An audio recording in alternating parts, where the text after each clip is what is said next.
And that's what keeps a lot of the listeners in their corporate jobs, because they don't want the risk or the fear of the unknown. I can't begin to tell you how exciting it is to have that fear of the unknown once you get out there and realize that which does not kill me makes me stronger. This is the How to Quit Working Show. Jeff Steinman believes entrepreneurship is the only true path to freedom. That's why he created the How to Quit Working Show, where you'll hear stories, insights, and inspiration from lifestyle fanatics who left their soul-sucking 9-to-5 job forever. Now, here's your host, author, entrepreneur, and ultimate lifestyle fanatic, Jeff Steinman. Hello and welcome to the How to Quit Working Show. I hope you're ready to get your ass kicked, because that is what this show is about. It's not very often that you get an opportunity to get on Skype and chat with a not millionaire with an M, but a billionaire with a B, and that's Dan Pena, who is my guest on today's show. Now, Dan very generously agreed to come on the show, and I'll be really honest. I was a little bit concerned. I was concerned because I had listened to other interviews that he's done, and his style is very direct. He doesn't pull any punches.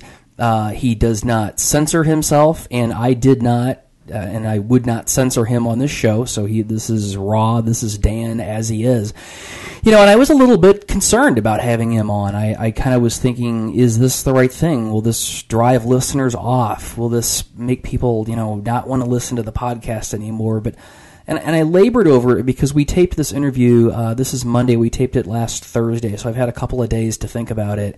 And what I'll tell you is that I am looking at my life and my business in a whole new way because of talking to Dan. I've been hearing Dan's voice in my head, challenging me on things that I was thinking and doing and not doing these past couple of days.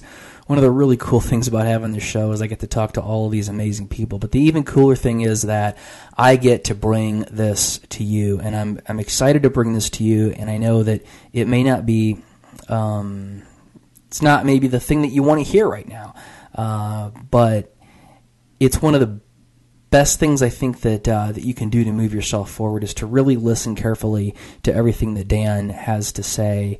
And everything that he says, he talks about it in the context of wealth building. He wants people to be successful and to achieve everything that they can possibly achieve in life, which is why he was such a great guest on the show. And I don't want to delay anymore. I just want to remind everybody that we've got the Facebook group. Go over there. Let's talk about it. Let's talk about what you think about this interview, and jump in the great conversation over there, howtoquitworking.com/group.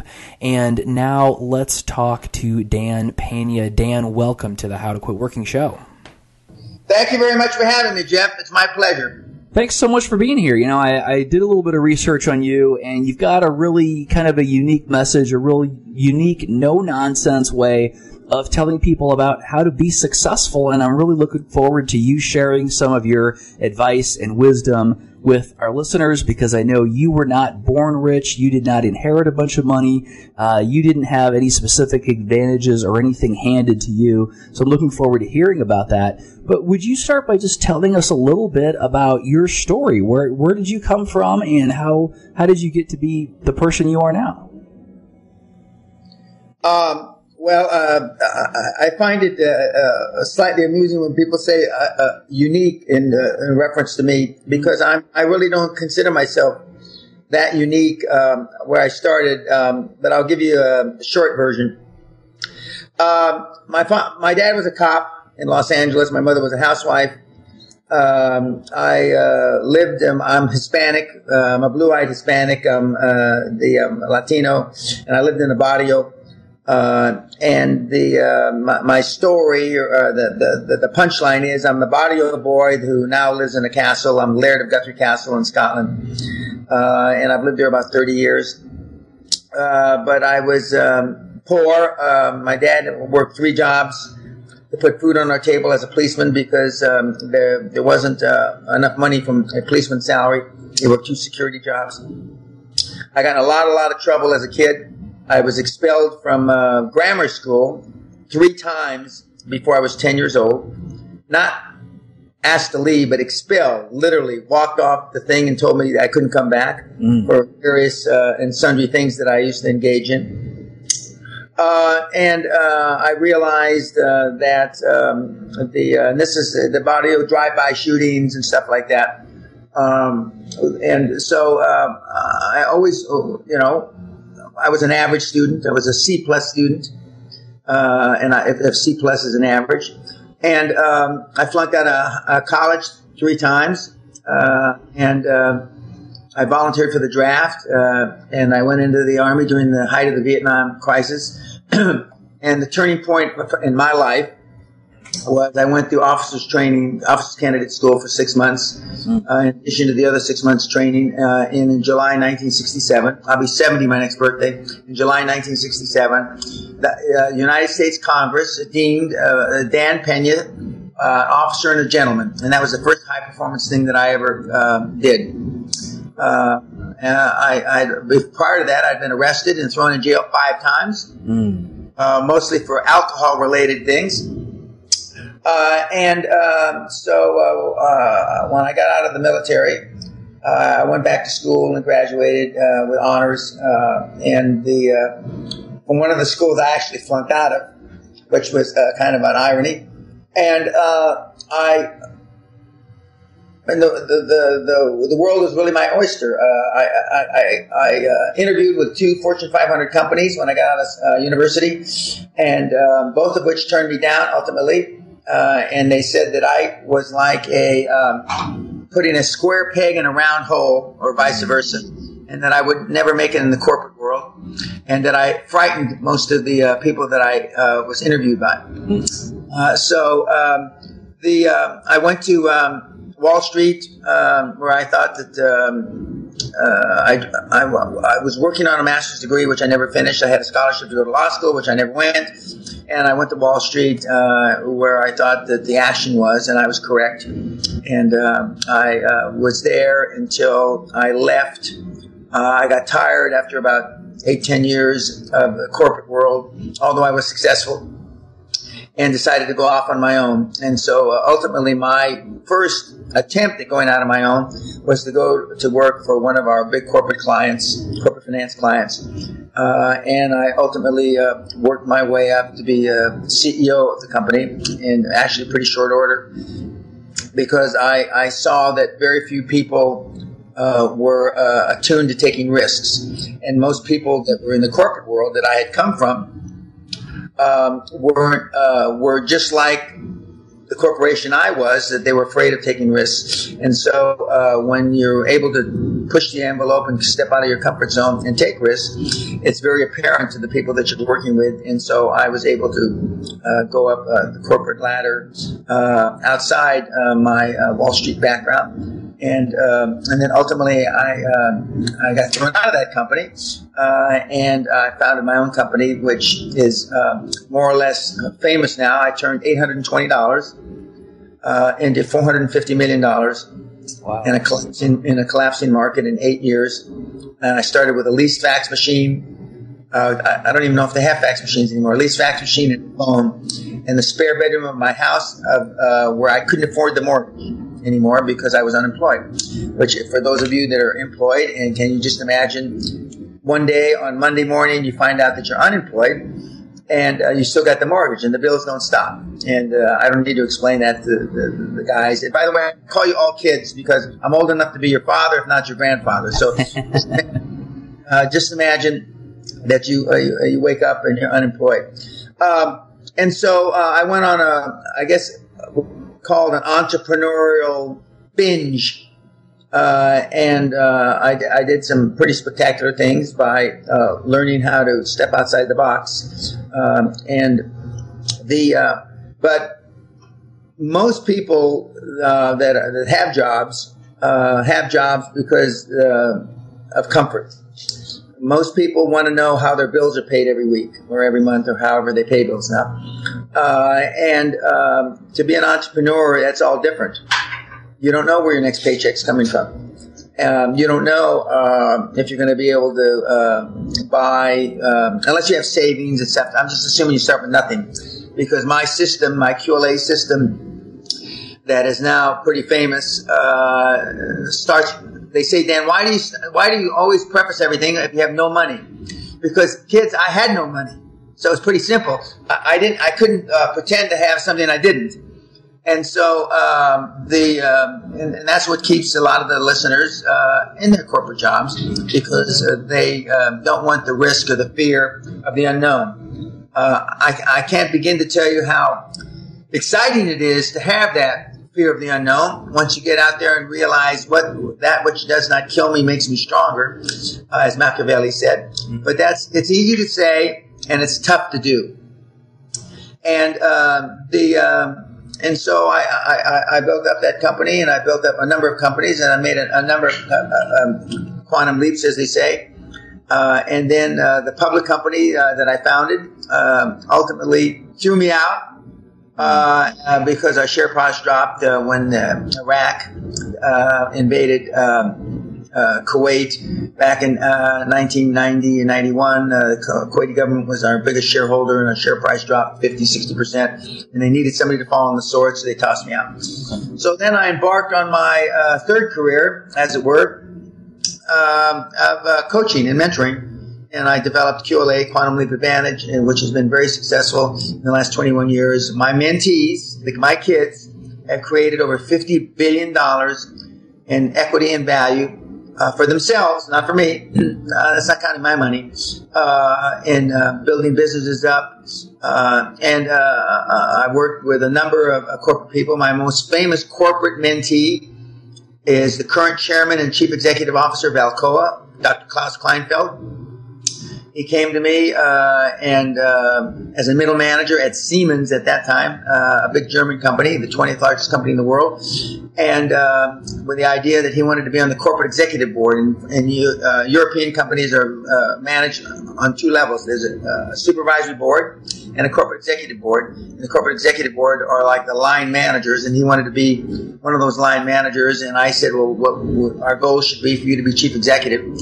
And 7 years later, he was appointed chief executive of the 20th largest company in the world. So my system works for corporate. And the seminar we just ended the second to the last seminar we just ended in August, we had 2 or 3 corporates, and one of which, the guy, a German guy, has already got a huge promotion. This is after only 2 months.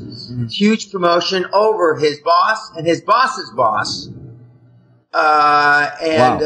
Because he implemented some QLA, which took risk, took balls. He's 39 years old, and his name is Alexander, and I can't say his last name; it's too long. He said, "This shit works, Dan." Sure. But in a big, huge, and this is one of the biggest corporations in Germany, nobody takes any risk whatsoever. Nobody sticks their neck out whatsoever, and he's got a picture on his computer. One of the slides I used is that it's a turtle. A turtle can't move forward with its head in its shell. So he's got a picture. I don't know how he did it, graphics, where he's pulling with a string or a rope the head of the turtle outside the shell. So he realizes that metaphor, that he's got to stick his neck out to get ahead. And he stuck his neck out, and in just 9 or 10 weeks, he's made huge progress. So it does work in the corporate world, but the real speciality is to go out and start on your own. And the whole basis of my system that has created all this money, and to the best of our knowledge, we've touched in 21 years between 240 and 250,000 people. Wow. Directly touched. You know, it seems like you keep coming back to taking risks. It seems like you're saying taking risks is very important. What it's the differentiation between the high-performance person and the non-high-performance person. What about somebody that's out there thinking they've got some kids, they've got a family to support, they're worried about, not being successful, because that's the definition of a risk, is it might not work out. What if you're out there, you've got family, and you've got all these concerns, and how do you take a risk? Well, then I'm not the right guy, because I know anything worthwhile is taking a risk. It's from the first time that you ask somebody out on a date. They could say no, they could say yes, right? Mm. It's like the first time that you play golf, or not the first time, you're playing golf, and it's a dog leg. You can cut the dog leg. I hope everybody understands that analogy. You can cut the dog leg, or you can go the long way and make a par 5, or you can cut it on the short and make a par 4. I mean, it's like, you're playing tennis and you just faulted your first serve, and you see that the guy's leaning too hard to the right, and he's stepped up on the serve because he thinks he's going to have a soft serve or a second serve, and you hit a first serve down the line. There's a lot of, you have to take risk, and it's the clear differentiation. But I'll counter that with this. Just think of this. When you're 80 years old or 90 years old, and you're getting ready to leave this planet, and you're surrounded by your little family or big family, whatever it is, and they're all telling you, oh, gee, we're going to use you. It's you, Jeff. It's you, Jeff. Okay. Sure. Jeff, you've been such a great father. You've been to this and you've been to that. And since I'm a Roman Catholic, we'll just say, or you could be a rabbi, whatever. It's giving you your last rites. He's telling you, what a great man you've been, Jeff, right? And you whisper in his ear, as I've been whispered in my ear many, many times, because I've been given a lot of eulogies.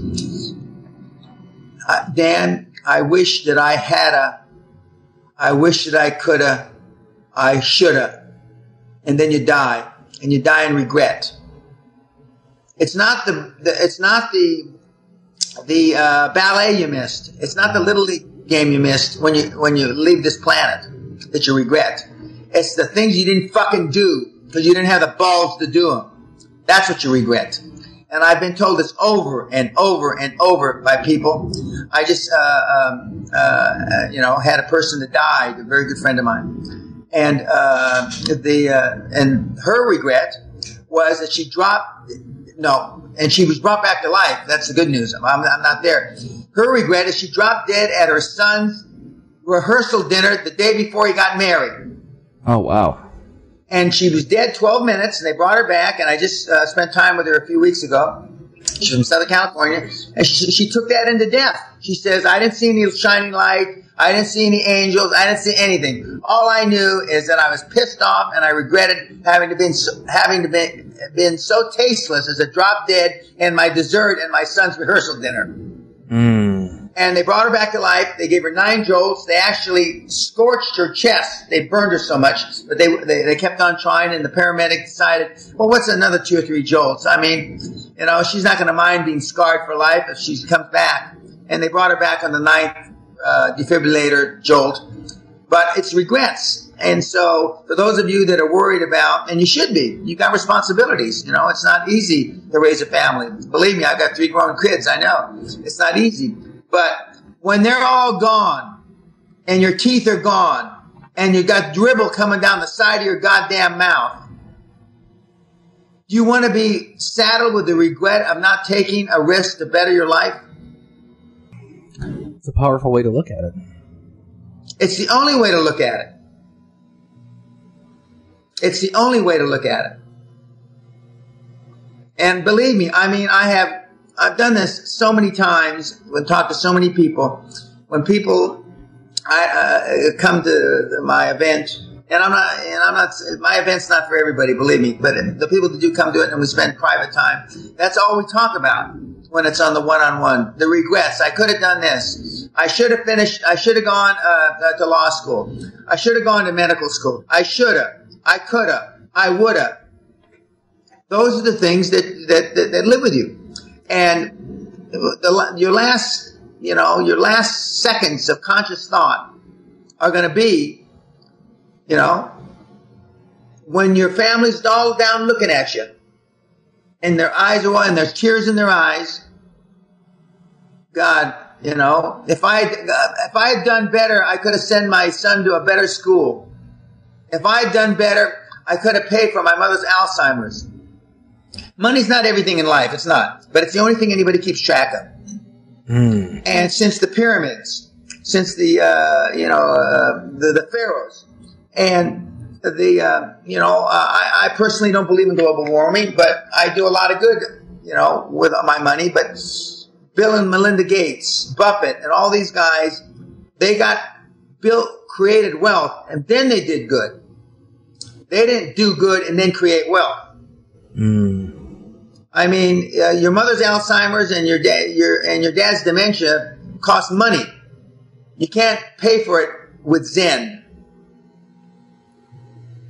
Do you think people don't put enough focus on money? No, I think they don't put enough focus on themselves. People aren't selfish enough.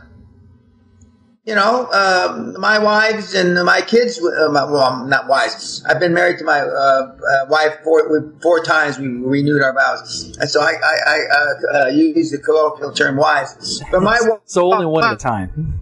Yeah. But my wife says, I love Dan. I worship Dan Monson, but my love pales in complexion to his love for himself. You can't be a good anything unless you feel good about yourself and you love yourself. So if you feel good about yourself, you love yourself, and you're selfish, then you can do good for others. Is that what you're saying? Correct. Excellent. Correct. Well, what do you think are some of the things that people do that keep them from being wealthy, keep them from being successful? They engage in self-sabotaging activities because they have low self-esteem, lack of confidence, and they think they don't deserve it. How do you change that? How do you get better self-esteem? Well, you show me your friends, Jeff, and I'll show you your future. Most of the people on this interview, and I'm not just poking fun of them, I say this on all my interviews, hang around with people that they shouldn't. And high-performance people don't hang.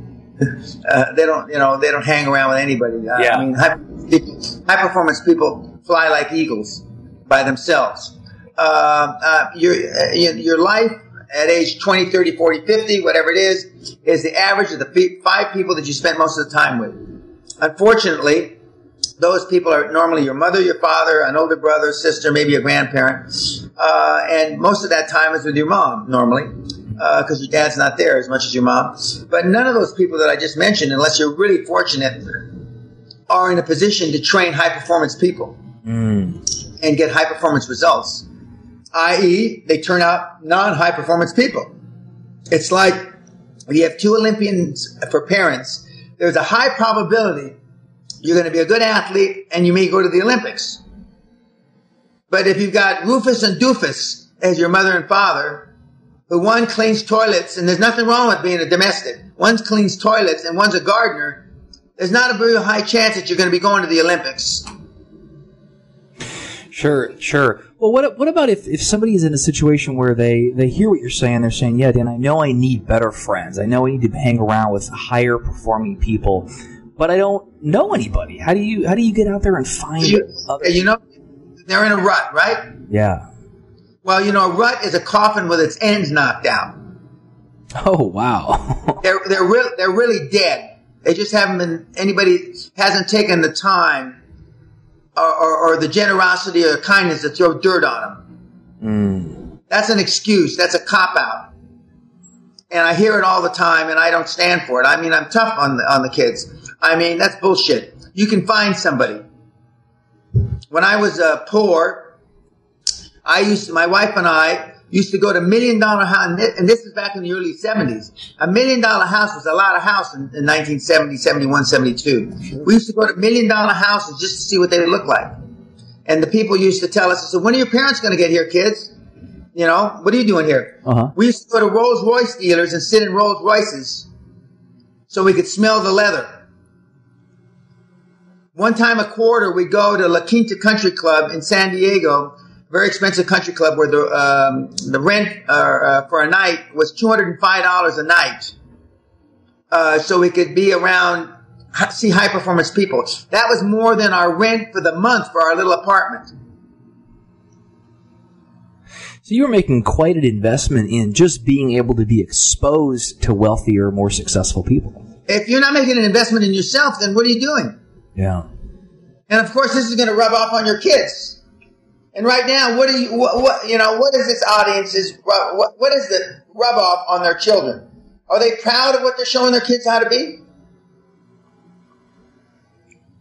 I know the answer to that without anybody saying.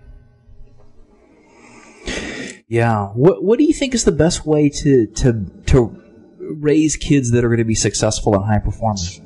Okay. Well, there's a book by Jonas Spock. It's a best-selling book. It was written in 1946. My mother had the blessing to read. It's a bestseller. When Dr. Spock died in 1998, it was the second best-selling book of all time, only behind the Bible. 50 million copies. And it was on child care.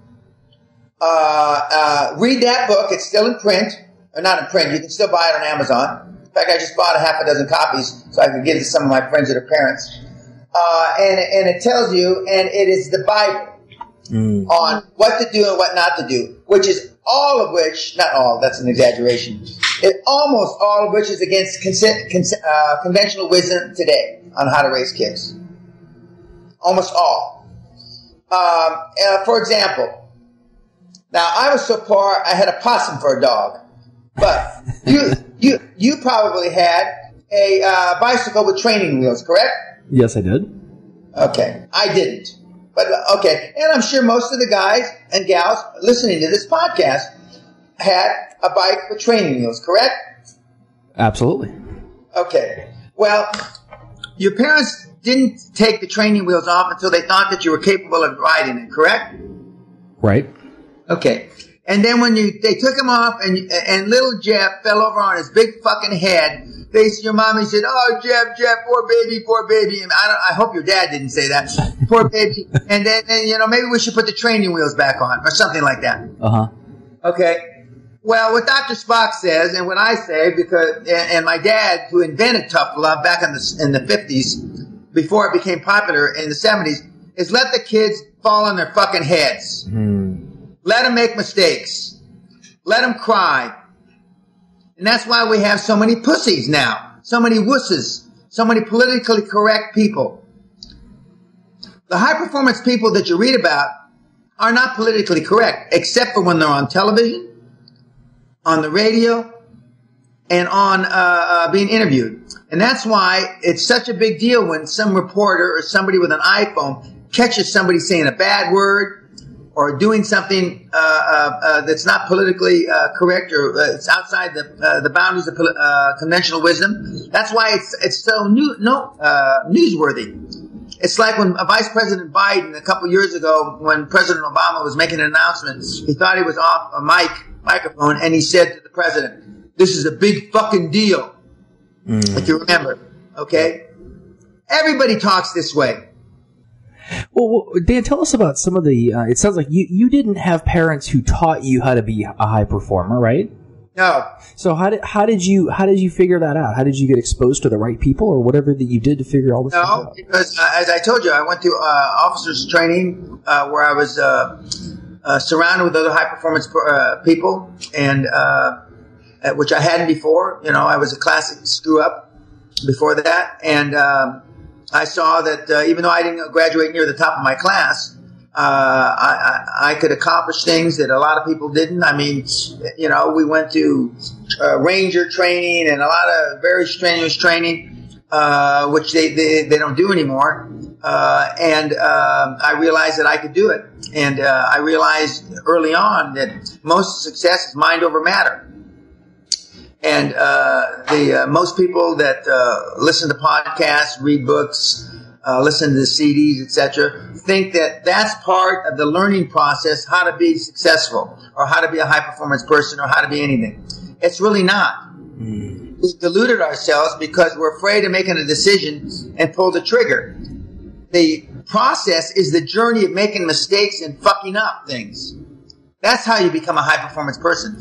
I'm known for the $800 into a $500 million. I'm known for a lot of different things, but I could write, in the book that I wrote was your first 100 million. I could write volumes of books about all the mistakes I've made.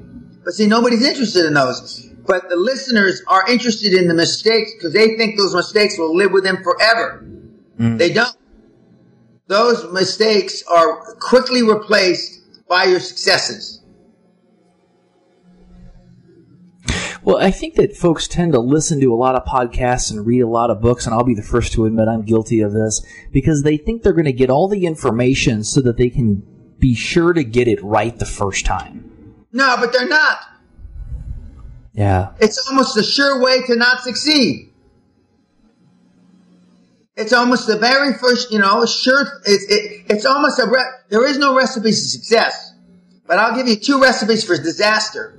1, trying to please everybody, and 2, reading all the goddamn books by people that have never done it. So you would say instead, take some action, just go out there and do it, and if you fail, so what? It's not going to define your life. That's correct, and that's what does not kills me, makes me stronger. Yeah. You almost kind of now. If your mother had let you fall on your big melon head more, Jeff, just imagine where you might be. Yeah. Yeah. It seems like you kind of thrive on failing or having difficult things so that you can have the experience of it making you better. Well, for 20, 30 years I did, My failures, and I fail every week. I mean, I still make mistakes. I don't make as many mistakes now because I've got the experience and my track record speaks for itself. I've been involved in over 700 transactions. I've made over 75,000 business decisions. And these are old numbers. These are 10-year-old numbers. I've helped between 240 and 250,000 kids achieve their goals across the goal line, which they probably would have never done. I've created this $50 billion. I've done all kinds of stuff. But I've done many more times that stuff that hasn't worked out. You've had many more failures than successes. Is that what you're saying? Absolutely. I mean, I've got more failure. I could write 50 books on my failures. Maybe 100 books. What about regrets? I've only got 2 or 3. Because I've done things. I've got one regret. I regret that I wasn't nicer to my mother before she passed away because I didn't think she was really sick. And 36 hours or so before she died, I'm yelling at her, "Mom, you're not goddamn sick. You're not going to die." And she was dead a day and a half later. I regret that. Okay? I regret that I'm a combat-trained military officer, Army officer, trained with the best in the world that never saw combat. It wasn't in the cards. I just never saw combat. So all that training I have, is probably the frustration I show in being successful because I never saw combat. And number 3, I would have been tougher on my kids, and I was tough. Nobody on listening to this podcast was as tough as I was on my children. I would have been tougher on my kids than I was. And as my son and daughter, who are multiple degree from big schools, successes, and I have one child that is special, what the hell? Anyways, he's disabled, special needs. Okay. My two children that are okay would say, "You have no idea what it is to be Dan Pena's child. You have no idea," which is true because I treat them. It's like I'm not leaving my children any money. I'm giving all my money away to charities. I don't want them the burden of having any money. If they have any money, they're going to make it themselves. Have they been successful? Yes. I have a 28-year-old daughter who just got out about a year ago from Northwestern, a master's degree, and with the new e-commerce degree is called Master's in Integrated Communication, which arguably Northwestern's got the best school in the United States, head of Harvard, Yale, etc. And my son, my youngest son, the MBA is and she got a job as a manager at a Fortune 500 company. And my son, the MBA son, is a senior manager of a Fortune 500 company, one of the big healthcare companies. Okay. Very cool. Dan, what does success mean to you? Success means being all that you can be, fulfilling your potential, and man's greatest burden is unfulfilled potential. Man's greatest burden is unfulfilled potential. Correct. And a lot of it probably goes unfulfilled because we're too afraid to take the risks that we need to take to make it happen. Correct. Absolutely. Dan, what's one piece of business advice that you'd have for our listeners? Just fucking do it. Don't think about it. Pull the trigger. Because when you're 80 years old or 90 and your time comes to go to your maker, you're going to be a sick puppy with massive regret and baggage that you can't imagine. Again, when you go to your maker, whoever that might be, if you believe in a maker, you're going to have massive regret. You're going to have baggage that could fill up a football stadium on your back. And I'm fortunate. I don't have that kind of baggage. I just told you my 2 regrets. And I didn't tell you the third regret. And the third regret would be I wish that I'd set my goals higher. And I've been pretty damn successful. Oh, wow. Wow. You have no idea how hard I work to be a high-performance person at the top of his game. And I haven't had to work for 30 years. People say, how do you get up in the morning, Dan? Because I'm not a lazy bastard. I want to be all that I can be. We weren't put on this earth to be something less than all we can be. I don't believe. And if you believe in religion, and if we were made in his image, yada, yada, yada, I mean, he's pretty much all he can be, isn't he? Sure. Well, then why aren't you? Why aren't your listeners? And you talk about risks. If you believe in that stuff, he took a big risk. And he knew that Judas was going to sell him down the river, didn't he? But how about you, Jeff? What about your listeners? If that's not stepping into the goddamn breach, pun intended, I don't know what is.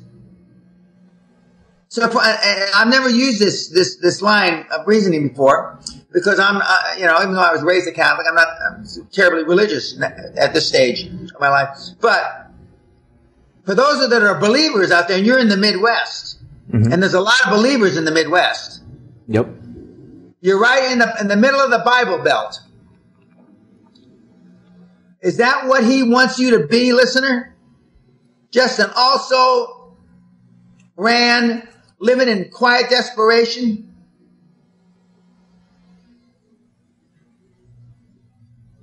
The answer is no, that's not what he wants for us.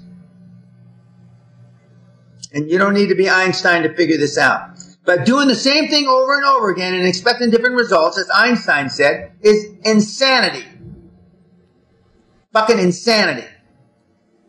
And if I'm still grinding away, because I need to do these interviews and podcasts like I need AIDS, Jeff. No.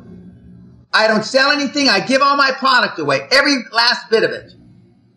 I have more free content than any other personal development, success, high-performance guy on the planet for free on my site. I tell you, go to Torrent and get my product for free because I don't sell it. The only thing I have, I used to give the seminars for free, Jeff. Wow. But my results were piss poor by my standards, but very good for industry standards. So that's why in 1999, and I charged the same price at the castle as I did in 1999. I have not raised my price since 1999 because I want you to have skin in the game. I want you to have pay price to action. I want you to pay for it because if you pay for it, then you'll follow it. Plus, then I give you a free year mentor program. The mentor program is for free. But, I mean, if you want to be all that you can be, just ask yourself. Or ask your wife or your husband, tonight at dinner, what else can we be doing? Are we doing well for our kids? And if you have the unmitigated gall to say you're doing the best you can for your kids, that's bullshit. Because you're not.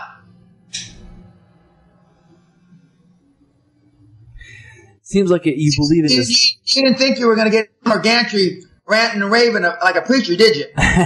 No, I kind of did. I've heard you interviewed before. I kind of knew what I was getting myself into.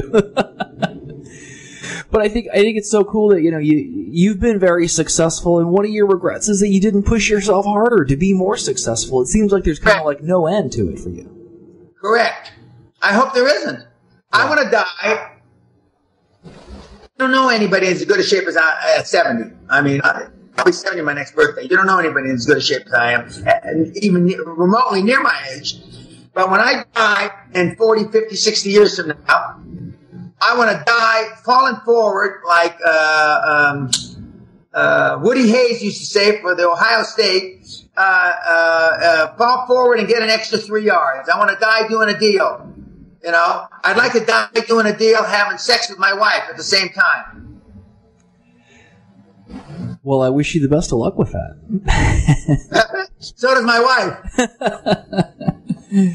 Tell us a little bit about QLA and the seminar and who might be interested in something like that. Well, it's not for everybody, and I'm not for everybody, as you probably already asked. Yeah, and but I love the Midwest, and I love when my daughter, because she went to undergraduate school at Boston, and she thought she was a Boston erudite aristocrat or something. Then she went to Northwestern, which is much more down to earth. And the seminar is, I give a few a year. They're 8 days. They're tough as hell. We dress for success during the whole seminar. We start at 7 in the morning. We go till 8, 9, 10 o'clock at night. Have homework every night. We have a student plan if you're a student. We have a Pena payment plan because we realize because of the economic conditions, not everybody can come up with the lump sum. And then we have the regular people that are there. We have between 15 and 18 people per seminar. We give our next is in January. Again, I'm not selling any books, podcasts, all for free. I don't monetize my podcasts. I don't get any money from that. We show you how you can start with zero and build up a net worth that would normally take a generation, which is roughly 20, 25 years, and 3 to 5 to 7 years. Wow. Just like I did. We also take corporates that want to, knock off the CEO, or they want to go up the corporate ladder, as I described earlier. And it works. It's slower going up the corporate ladder. I would be disingenuous if I told you anything different, Jeff. Sure. It is slow because of all the bureaucracy and the nuances of what makes big corporations bad on the one hand, but safe on the other hand. Safe. If you're looking for safety in your life and not willing to step outside the box and expand your comfort zone, then I'm not the right guy. I'm not the right guy. But I can guarantee you all people that have gone through the process, I've changed their lives dramatically. And you can look on my website at the testimonials. We have people that have come back 6 and 8 times, paid to come back to the seminar 6 and 8 times. Just at this last seminar that just ended in the first few days of November. And they pay because they continue to be more and more successful. So the money that it costs to go to the seminar is inconsequential to them. I have no plans on raising the prices, even though I haven't raised the price since 1999. And on rare occasion, I do get involved in some of the guys' deals. Rare occasion. On rare occasion, I still do consulting. But I'm very, very expensive because I don't really want to do consulting. But I do it. I did a big corporate gig earlier this year. But how'd you like to be brought into General Motors and tell them that you got to fire 60% of the people? So I'm not that popular. Mm-hmm. Which I probably could fire 60% of General Motors and still keep chugging out cars. I'm exactly what you hear here, and I would just listen to my podcast or listen to the testimonials. And I've been on some other luminary podcasts. Not stealing your thunder, but the London Real podcast is probably one of my best, and that's the one that got me started on this April this year. It was very, very good. I'll link that up below the show because it was very, very good. Yeah, and I think you're trying to do a great job, but your job isn't easy, as you well know. That's right. It's not easy to get guys and gals that have jobs to go off on their own. That's right. Boy, from my lips to the Lord's ears, you got a tough nut, Jeff. I take my hat off to you. And your book, I guess, just learn how to quit your job, or How to Quit Working. How to Quit Working. Yeah. How to Quit Working is an admirable goal. But as you already well know, it's not everybody's cup of tea. That's right. That's right. And not everybody's going to want to do that and take the risk. That's fine. You know, even though I think that the world would be a happier place with it. A lot of people like me, my mother, God rest her soul, told me many, many years ago, Dan, if everybody was like you, I'm not so sure the world could exist. So, and everybody doesn't have to be an alpha male like me. There's two ends of the leadership continuum. There's my end with General Patton and Spartan guys, and then there's the other end, which with the diplomats, the Colin Powells, the Henry Kissingers, the Dwight Eisenhowers, even though they're generals. And there's two ends of the continuum. But 95% of the leaders in this world aren't the alpha guys; they're the politicians. They still get the job done. The politicians normally, because they're managing by consensus, take a little longer to get it done than the alpha male Spartan guys that just, want to chop your head off to get it done. But everybody doesn't have to be like me. This last seminar that we had out of the 16 members of the seminar group, we had one or two guys that were at the alpha male end of the continuum. All the rest were at the other end of the continuum. And although we didn't have any women this last seminar, we normally have one or two women. Which adds flavor to the seminar because of the woman's perspective. But women understand taking risks much better than men. Really? Correct. Because, if it was up to men to have babies, instead of 7.5 billion people on the planet, we'd have about 20 million. Sure. Well, besides your wife, Dan, who do you spend time with? Occasionally my kids and my mentees. And I have 5 or 6 friends that I've had for many, many years. And like I'm going to the United States in a couple of weeks. I'll have dinner with them. And when I'm in different parts of the world, the people that I'm closest with, I have dinner with them or a drink or something. But I don't spend time with anybody that I don't have a direct or indirect business relationship through my mentorships. Excellent, excellent. Well, Dan, thanks so much for the advice. Where can we go to get more information about you, the Castle Seminar, QLA, and all that great stuff? DanPena.com, 1. Okay.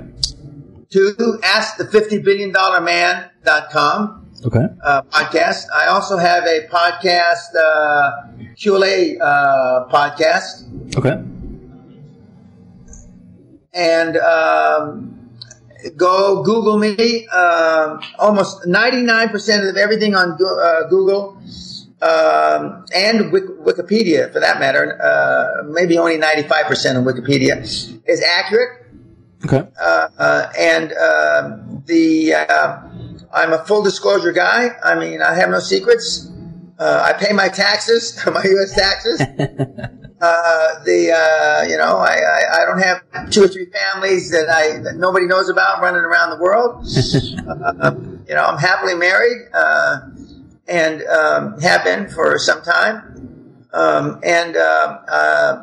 Just get all my free stuff, and if you use it, it'll change your life forever. Excellent. Well, we're going to link all of that up below. Dan, thanks so much. I know that, as you said, you don't need to do this. You don't need to be here.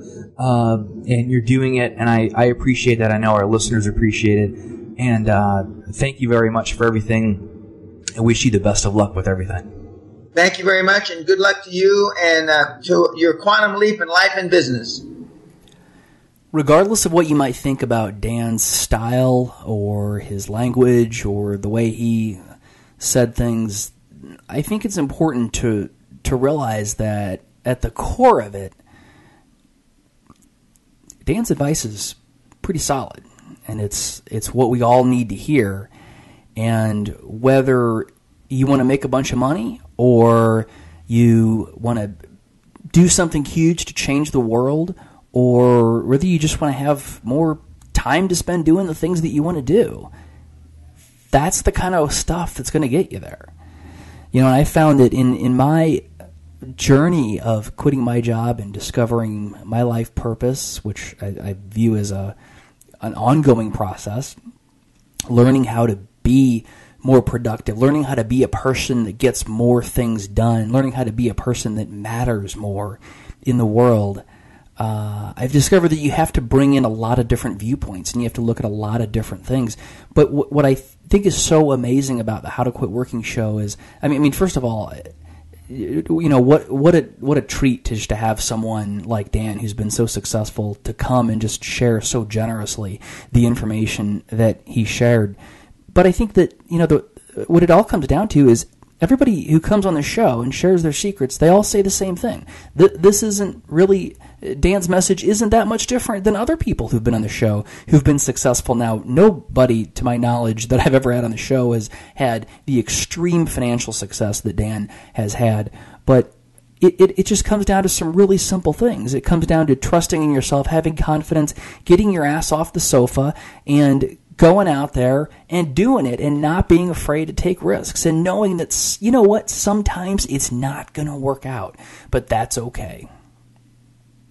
So I hope you enjoyed this episode. I know that I did. As I said, I think that I probably get a deeper experience because I get to actually have that conversation with the guests, and I can tell you that the conversation that Dan and I had before and after the call really drove home for me how much he cares. Nobody who's been on this show has ever asked me as many questions about the audience before the show. I went back because I recorded it. Dan and I spent 7 to 10 minutes talking about the audience. He wanted to know about me. He wanted to know about you. He wanted to know, what kind of income level you have, what your general age was, and I gave him the best information I could because obviously I don't know all of that about the audience, but I have a pretty good idea of the general age and income and situations. But it all came from a place of really caring. He just cares about how he can help you to be successful.